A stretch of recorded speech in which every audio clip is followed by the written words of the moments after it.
Hi friends, ഞാൻ ഷിംജിത്ത്. നമ്മൾ ഇപ്പോൾ ഉള്ളത് ഗുജറാത്തിലാണ്. ഗുജറാത്തിന് ലോക ടൂറിസം മാപ്പിൽ ഇടം നേടിക്കൊടുത്ത സ്റ്റാച്യു ഓഫ് യൂണിറ്റി കാണാനാണ് നമ്മൾ ഇപ്പോൾ പോകുന്നത്.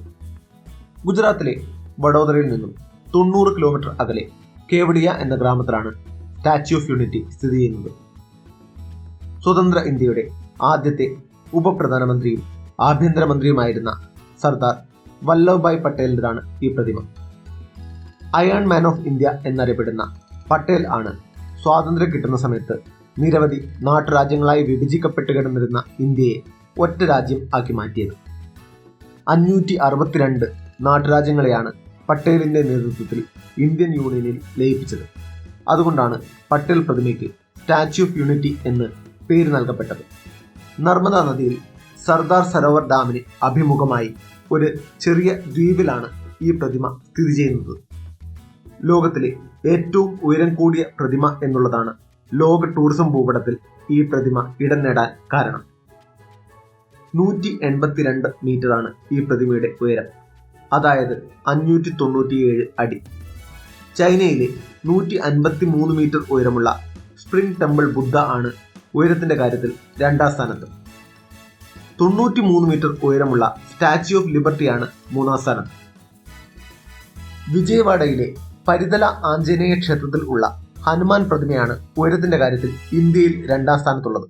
43 മീറ്ററാണ് ഇതിന്റെ ഉയരം. 2010 ഗുജറാത്ത് ഗവൺമെന്റ് ഈ പ്രൊജക്ടിനെ പറ്റി ആദ്യമായി പ്രഖ്യാപിക്കുന്നത്.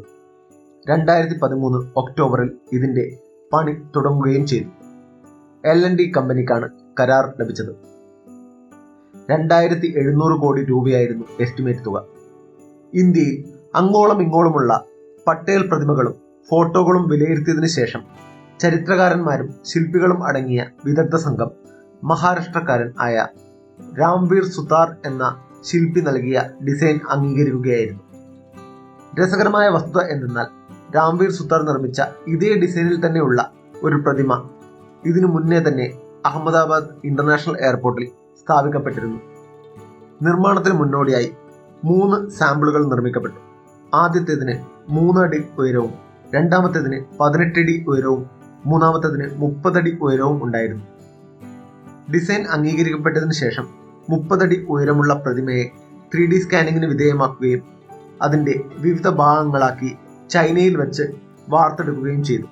പ്രതിമയുടെ നിർമ്മാണത്തിന് മേൽനോട്ടം വഹിക്കാൻ വേണ്ടിയും ഫണ്ട് കണ്ടെത്തുന്നതിനും വേണ്ടി SVPRET സർദാർ വല്ലഭ്ഭായ് പട്ടേൽ രാഷ്ട്രീയ ഏകതാ ട്രസ്റ്റ് എന്ന പേരിൽ ഒരു ട്രസ്റ്റ് രൂപീകരിച്ചു.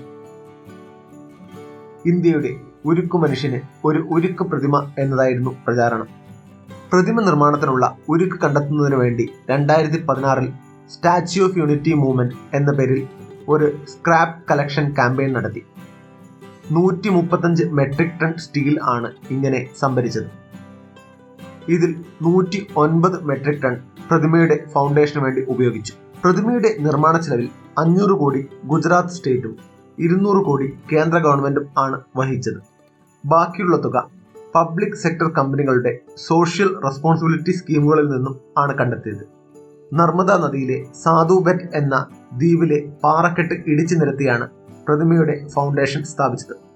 3000-ഓളം തൊഴിലാളികളും 250 എഞ്ചിനീയർമാരും ഈ പ്രൊജക്ടിന്റെ ഭാഗമായി.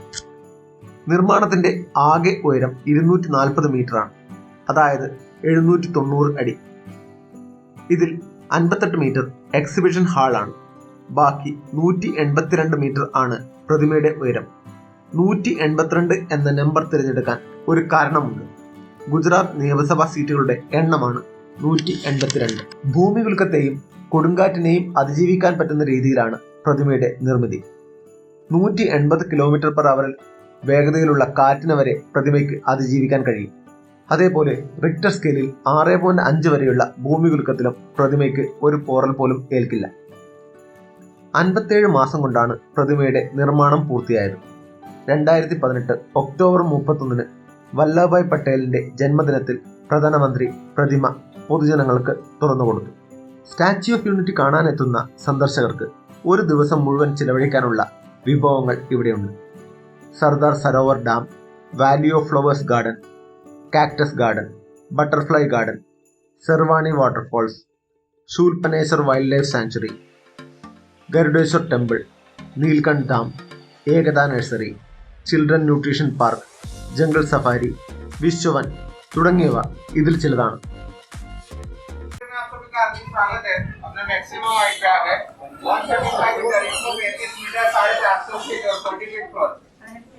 जैसा पार्ट दिख रहा है उनको जैकेट का पार्ट टेस्ट लेवल पे दोनों बाजू आउटर पार्ट जो दिख रहा है शोल्डर पे जो वाले उसका पार्ट इसमें जो दिख रहा है सेंट्रल बटन पट्टी का पार्ट ऊपर से सेकंड और नीचे से फोर्थ नंबर का बटन है ऊपर जो सर्कल दिखाई दे रहा है जैकेट का बटन है। अभी अपना सेकंड और थर्ड बटन के बीच में बाहर का जो मटेरियल है इसमें 85% कॉपर यूज किया है, 55% टीन जिंक और लीड यूज किया है कि लंबे समय तक जंग ना लगे इसलिए पेड़ से लेके सिर तक 6500 अलग अलग पार्ट्स लगाए गए।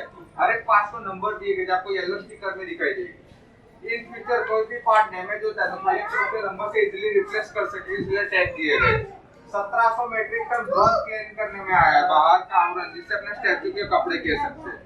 अंदर का जो आवरण है व्हाइट कलर का, ये स्ट्रक्चर स्टील है, 6000 मेट्रिक टन है। जो लिफ्ट है उसके दोनों पैरों में चलती है जो 38 सेकंड में आपको 45th फ्लोर पर लेके आती है पर सेकंड पर मीटर। इसके ऊपर दूसरा 47 मीटर 150 फीट 15 फ्लोर है खाली मेंटेनेंस के लिए रखा गया है। राइट साइड है सतपुड़ा पर्वत रेंज, लेफ्ट साइड है विंध्याचल पर्वत रेंज, दो पर्वत रेंज के बीच में सामने सरदार सरोवर डैम। स्टैचू के आर्किटेक्चर थे डॉक्टर राम वी सुता जो महाराष्ट्र के गुजरात डिस्ट्रिक्ट के। इस पे वर्क किया एलएनटी ने। लार्सन एंड टुब्रो कंपनी जो इंडियन कंस्ट्रक्शन कंपनी है 250 इंजीनियर थे और 3000 प्लस वर्कर थे। रात दिन मेहनत करके ये स्टैचू उन्होंने 3 साल 10 महीने टोटल 46 मंथ में कंप्लीट किया जो अभी तक का वर्ल्ड रिकॉर्ड है कि इतना बड़ा स्ट्रक्चर इतने कम समय में तैयार करने का। अभी आपको यहाँ से बाहर का व्यू देखना है उसके बाद इंटरनल स्ट्रक्चर होगी। കോവിഡ് പ്രോട്ടോകോൾ നിലനിൽക്കുന്നത് കാരണം ഇപ്പോൾ ടിക്കറ്റ് വിൽപ്പന ഓൺലൈൻ ആയി മാത്രമാണ്. സ്റ്റാച്യു ഓഫ് യൂണിറ്റിയിലേക്കുള്ള പ്രവേശന ഫീസ് 150 രൂപയാണ്. പ്രതിമയുടെ മുകളിലുള്ള വ്യൂവേഴ്സ് ഗാലറിയിലേക്ക് പ്രത്യേക ടിക്കറ്റ് എടുക്കണം. 380 രൂപയാണ് വ്യൂവേഴ്സ് ഗാലറി ടിക്കറ്റ് ചാർജ്. പ്രതിമയിലേക്കുള്ള പ്രവേശന സമയം രാവിലെ 10 മുതൽ വൈകുന്നേരം 6 വരെയാണ്. എങ്കിലും ടിക്കറ്റ് എടുത്ത് അകത്ത് കയറിയവർക്ക് രാത്രി 7 മുതൽ 7:30 വരെയുള്ള ലേസർ ഷോ കൂടി കണ്ടു മടങ്ങാം. ഇവിടെ ക്യാമറയ്ക്ക് യാതൊരു നിയന്ത്രണവുമില്ല. എന്നാൽ ഇവിടെയുള്ള മറ്റ് പാർക്കുകളിലേക്ക് പ്രത്യേകം ടിക്കറ്റ് എടുക്കേണ്ടതാണ്. സാധാരണ ദിവസങ്ങളിൽ പ്രതിമയ്ക്ക് തൊട്ടടുത്തുള്ള പാർക്കിംഗ് ഏരിയ വരെ വാഹനങ്ങൾ കൊണ്ടുപോകാൻ കഴിയും. എന്നാൽ തിരക്കേറിയ ദിവസങ്ങളിൽ പാർക്കിംഗ് പ്രധാന പ്രവേശന കവാടത്തിന് അരികിൽ ആയിരിക്കും. അവിടെ നിന്ന് പ്രതിമയിലേക്കുള്ള 5 കിലോമീറ്റർ ദൂരം AC ബസ്സുകളിൽ സഞ്ചാരികളെ കൊണ്ടുപോകും. ഇതിന് പ്രത്യേക ചാർജ് ഒന്നുമില്ല. നിരവധി ഫുഡ് കോർട്ടുകളും കരകൗശല വസ്തുക്കൾ വിൽക്കുന്ന കടകളും ഇവിടെയുണ്ട്. ഏതൊരു സഞ്ചാരിയുടെയും മനസ്സ് നിറയ്ക്കുന്ന ഒരു അനുഭവം ആയിരിക്കും സ്റ്റാച്യു ഓഫ് യൂണിറ്റി സന്ദർശനം. എന്നാൽ പ്രതിമയിലെ നിർമ്മാണത്തിലെ പാകപ്പിഴകൾ കഴിഞ്ഞ 3 വർഷം കൊണ്ട് തന്നെ പുറത്തു വന്നു തുടങ്ങി. പ്രതിമയിൽ അങ്ങോളം ഇങ്ങോളം കാണുന്ന പാച്ച് വർക്കുകൾ പ്രതിമയുടെ നിർമ്മാണത്തിൽ സംഭവിച്ച പിഴവുകളുടെ തെളിവാണ്. ഗുജറാത്തിലെ അതികഠിനമായ ചൂടും വെള്ളത്തിലെ ഉപ്പിന്റെ സാന്നിധ്യവും പ്രതിമയിൽ നിരവധി വിള്ളലുകൾ ഉണ്ടാക്കിയിട്ടുണ്ട്. എന്തൊക്കെ എതിരഭിപ്രായങ്ങൾ ഉണ്ടെങ്കിലും ഗുജറാത്ത് സന്ദർശിക്കുന്ന സഞ്ചാരികൾ അവരുടെ ലിസ്റ്റിൽ നിർബന്ധമായും ഉൾപ്പെടുത്തേണ്ട ഒന്നാണ് സ്റ്റാച്യു ഓഫ് യൂണിറ്റി.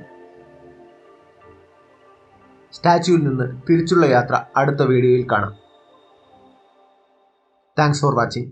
കൂടുതൽ വീഡിയോകൾക്കായി പ്ലീസ് സബ്സ്ക്രൈബ് ദ ചാനൽ.